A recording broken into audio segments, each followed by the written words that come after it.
Vamos lá, pessoas, então, terminar a prova de 2020, resolvendo aquelas questões de geografia da prova de ciências humanas. Então, a gente vai fazer a 57, a 58, a 59 e a 61 nesse vídeo.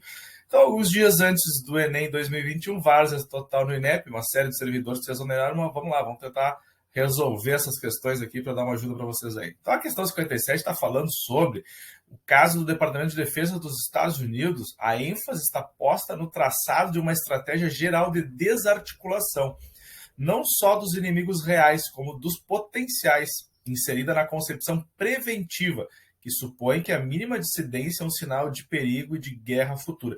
Então, a questão 57 está relacionada, o texto ali é de 2005, aquela ideia de guerra preventiva, que os Estados Unidos agora atacarão antes de ser atacados. Depois de 2001, eles vão reformular sua estratégia geral, principalmente com essa ideia de combate ao terrorismo. Então, as intervenções elas serão muito mais espalhadas e dessa forma preventiva, no sentido de evitar ataques em território estadunidense. Então, essa questão está perguntando o seguinte, tomando o texto como parâmetro, qual a tendência contemporânea impulsiona a formulação de estratégias mais abrangentes por parte do Estado americano?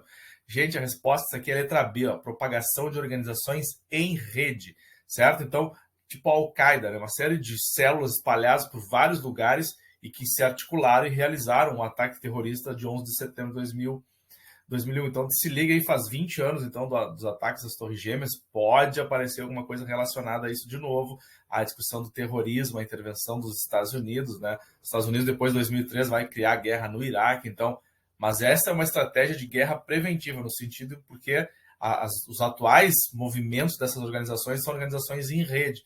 Então, a resposta a essa questão é a letra B.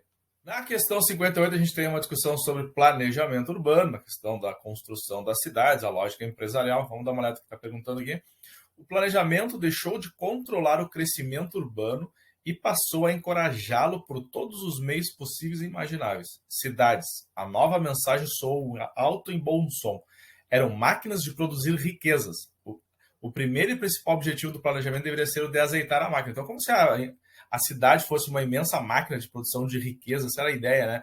O planejamento não deveria ser privilegiar as questões sociais, o ordenamento urbano, o bem viver na cidade, e sim a ampliação da participação empresarial. Então, está perguntando ali, o modelo de planejamento urbano problematizado no texto é marcado pelo uma visão da cidade como um negócio. Então, nesse sentido de ser uma máquina, de azeitar essa máquina, então a ampliação da participação empresarial. Resposta à letra E. Questão 59, então, olha só, geologia, um assunto que volta e meia aparece nas provas do Enem. Questão 59 está trazendo o seguinte, olha só, os escudos antigos ou maciços cristalinos são blocos imensos de rochas antigas.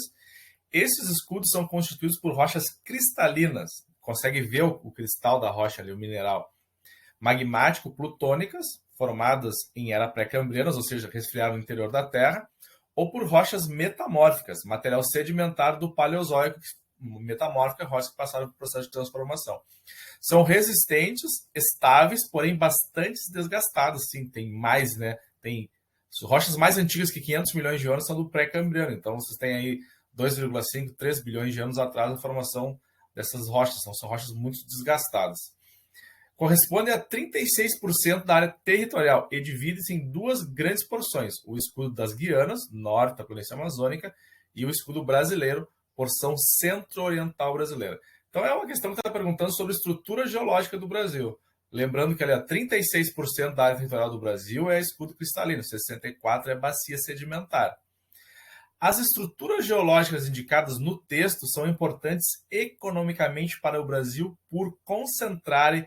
Então, olha só, lá a gente encontra o maciço do Urucum, Projeto Grande Carajás, Serra do Navio, quadrilátero ferrífero lá em Minas Gerais. São áreas riquíssimas. Algumas dessas áreas são a concentração muito grande de minerais metálicos, galera. Então, olha só, letra C, jazidas de minerais metálicos.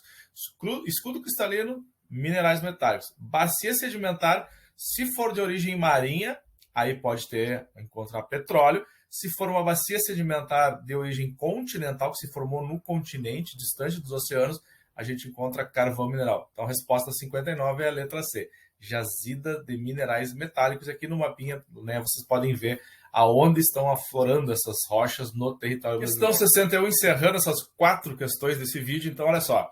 A Divisão Internacional do Trabalho, DIT, significa que alguns países se especializaram em ganhar e outros em perder.